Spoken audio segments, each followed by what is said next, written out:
I'm reading off my notebook, so I don't mess their names up, but Grayson Hobby and Barbara Hardyway wants to know where exactly, should you go if there's an emergency evacuation when you really don't have any place to go. I'm going to do this in a few videos, but right off the bat, I would suggest if you don't have any place to go, state parks and campsites. Campsites have the facilities you need. State parks, most of the time, have security such as the rangers and stuff there, and they usually have a source of water. You always want to find a place that has a source of water.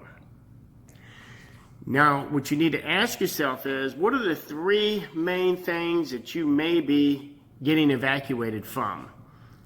All right, and we'll discuss that in the next video. I'll use myself as an example. Three things I'd be being evacuated for. One is forest fire. We live deep in the woods. 2, hurricane, because we live quite close to the coast. And 3, probably a nuclear mishap at the Surrey power station that we live within 15 miles of. So I'm going to pick worst case scenario and say something happens to the plant. So what I want to do is I want to plan my route away from that plant the quickest way possible.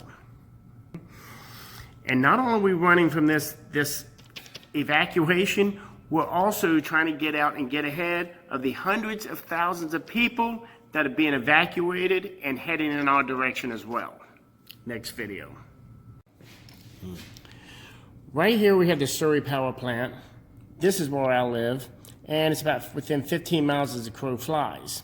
Now, if something happens and there's evacuation, I definitely don't want to head this way here. That's just putting me closer, and it's putting me into a very populated couple of cities right there. And most of these people are going to be splitting off from south and north. And heading north, there's another very populated city right there.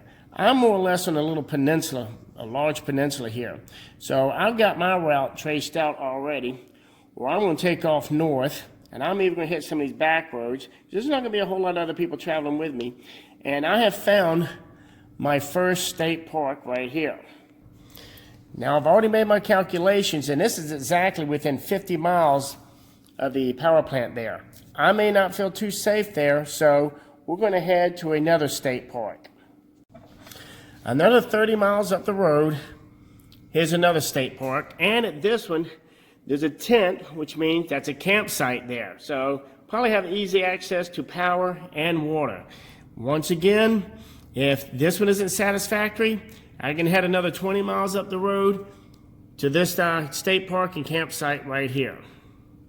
As you see, I've already got everything marked out, ready to go. So if there's an emergency, I can flip my map open, hand it to the passenger, and have them read off the directions.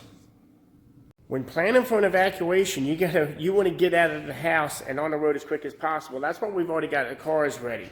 You also want to get a good jump on traffic and everyone else being evacuated. And you want to try to go in a direction, of course, away from the emergency and along a route of least resistance, which means there's not going to be a whole lot of other people traveling that route, and you can just keep on keeping on.